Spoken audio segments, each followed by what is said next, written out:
وَأَنفِقُوا فِي سَبِيلِ اللَّهِ، خرچ کرو اللہ کے راستے میں، اللہ کے راستے میں خرچ کرو، ٹائم پر، دین پر صرف کرو، طلباء پر خرچ کرو، مدارس اور مسجدیں بنواؤ، چلاؤ، خیر بڑھے گی، شر کم ہوگا۔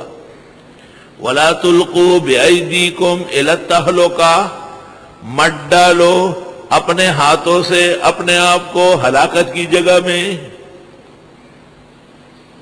ایک ایسا کام کرنا کہ جو آدمی کے کرنے کا نہ ہو اور اس کا وبال سخت ہو، نامناسب بات ہے۔ وَلَا تُلْقُوا بِأَيْدِيكُمْ إِلَى التَّهْلُكَةِ،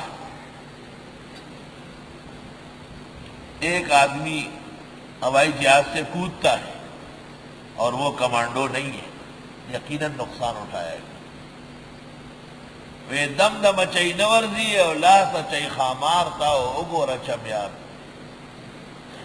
وَلَا تُلْقُوا بِأَيْدِيكُمْ إِلَى التَّهْلُكَةِ،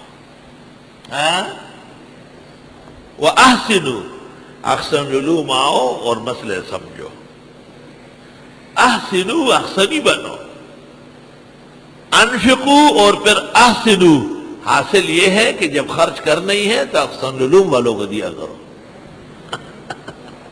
کیا نقصان کی بات ہے، طلباء مستحق نہیں ہے، سارے مدرسوں کو تالے پڑے ہوئے ہیں اور یہاں الحمدللہ جانوروں کے قطار کھڑے ہیں طلباء کو کاٹنے کے لیے، الحمدللہ، یہ اللہ کا احسان ہے۔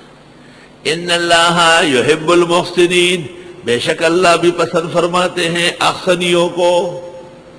محسن احسن یحسن سے احسان کرنے والے، شرافت لفظیہ تو اللہ تعالیٰ نے نصیب فرمائی، معنوی کی بھی درخواست ہے کہ اللہ عطا فرمائے۔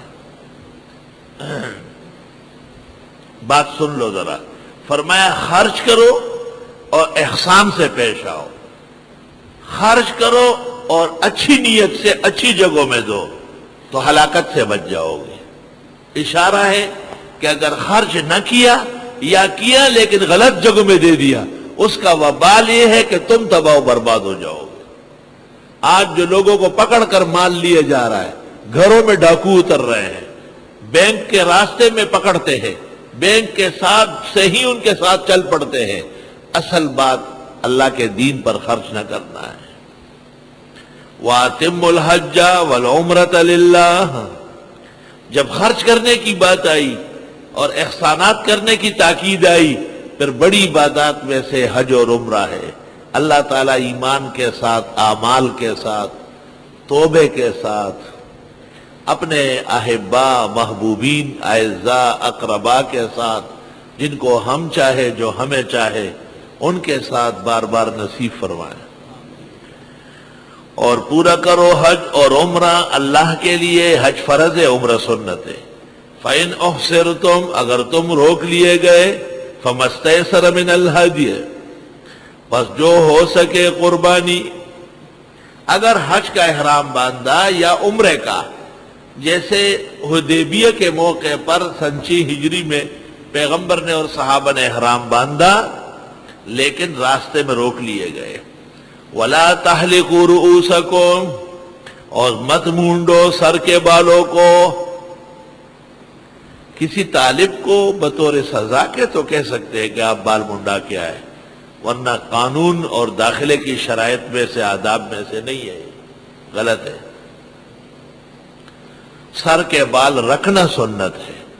بعض طلباء سنت کے بجائے انگریزی بال رکھتے ہیں، پھر ناظمان اور اساتذہ ان کو کہتے ہیں کہ یہ تم نے کیا کیا، طالب ہو کر اور انگریزی بال رکھے، چلو گنجا ہو کے آؤ۔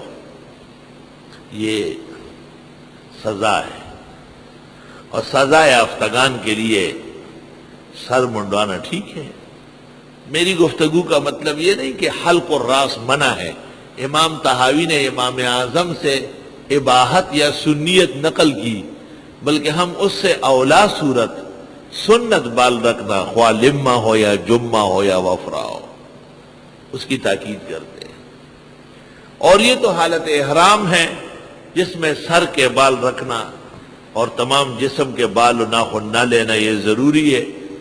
حتیٰ یبلغ الہدی محلہ، یہاں تک کہ پہنچ جائے نیاز کعبہ اپنے ٹھکانے کو، الہدی نیاز کعبہ.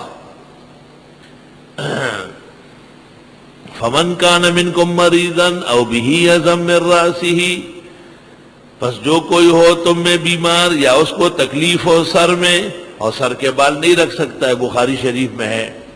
حضرت کعب ابن عجرہ رضی اللہ تعالیٰ عنہ بہت تکلیف میں تھے. آپ نے پوچھا احوام مراسکۃ تؤذیک، کیا یہ سر کے کیڑے مکوڑے تکلیف دیتے ہیں؟ اس نے جی حضرت. فرمایا آپ سر کے بال منڈا لیں اور اس کے بدلے میں پھر جرمانہ دے دے. جو شخص بیمار ہوا یا جو شخص سر کے اندر درد تھا اور بال منڈانے پڑے وقت سے پہلے، ففدیۃ من صیام، پس فدیہ دے دے روزے رکھ کے 3 دن، او صدقۃ یا صدقہ کر لے، او نسک یا قربانی دے. اگر روزے رکھے اور اگر روزے رکھنے کی توفیق نہیں ہے تو صدقہ دے دے سا کے اعتبار سے، ورنہ قربانی کا کوئی جانور، خواہ وہ مینڈا اور بکرا کیوں نہ ہو، وہ کاٹ دے.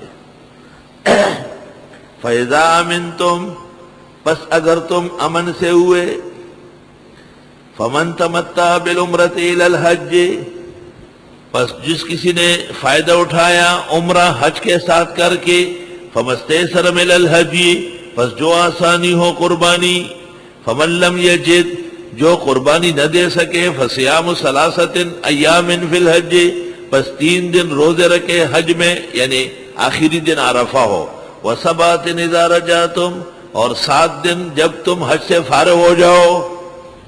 اذا رجعتم، وطن واپس چلے جاؤ، یہ ضروری نہیں اگر وہاں بھی ٹھہر لے. کسی نے حج تمتع یا حج قران کیا، اس پر قربانی واجب ہے اور قربانی کی توفیق نہیں ہے، تو 3 دن حج سے پہلے اور 7 دن حج سے فارغ ہو کر روزے رکھ لے. تلک عشرۃ کاملہ، یہ 10 دن پورے ہیں.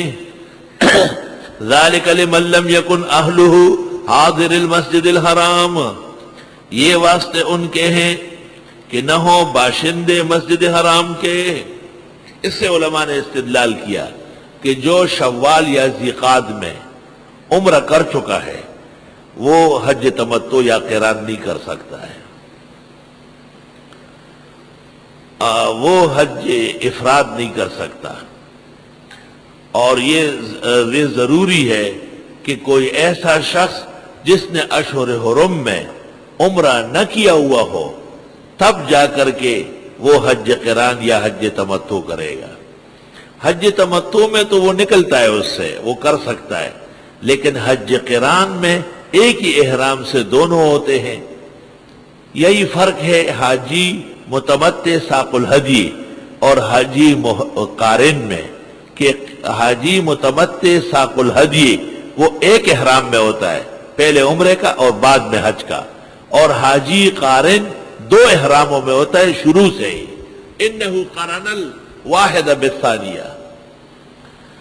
یہ واسطے ان لوگوں کے ہیں جو نہ ہو موجود مسجد حرام کے. واتقوا اللہ، اللہ سے ڈرو، وَاعْلَمُوا، جان لو، ان اللہ شدید العقاب، بے شک اللہ تعالیٰ سخت عذاب دینے والے ہیں. چونکہ حج کے آداب آ گئے تو اس ضمن میں پورا مسئلہ الحج اشہر معلومات، حج کے مہینے معلوم ہیں، شوال، ذیقعد، ذی الحج. شوال، ذیقعد، اس مہینوں میں کیا کام ہے؟ تیاری ہے، نیت باندھنا ہے، سفر کرنا ہے. ویسے حج تو چند دن کا نام ہے. 8 ذی الحج کو احرام باندھ دو، 9 کو عرفات چلے جاؤ، شام کو مزدلفہ آ جاؤ، وہی رہو، 10 کو منا چلے جاؤ اور جمرہ عقبہ کی رمی کر لو. اگر متمتع اور قارن ہے تو قربان گاہ جا کے قربانی کر لو، اس کے بعد احرام کھول دو اور اپنے کپڑے پہن کر کعبہ شریف آؤ اور طواف زیارت کر لو 10، 11، 12 کے سورج ڈوبنے سے پہلے. اور پھر روزانہ رات کو وہیں جایا کرو، مینا میں ٹھہرا کرو، 11، 12، 13، 11، 12 کر کے راتوں رات نکل جائے. اگر رات ہو گئی تو 13ویں کی رمی بغیر جانا مکروہ ہے. صبح صادق داخل ہو گئی 13ویں کی تو 13ویں کی رمی واجب ہو گئی. اور مسائل تفصیل کے ساتھ مناسک میں موجود ہے۔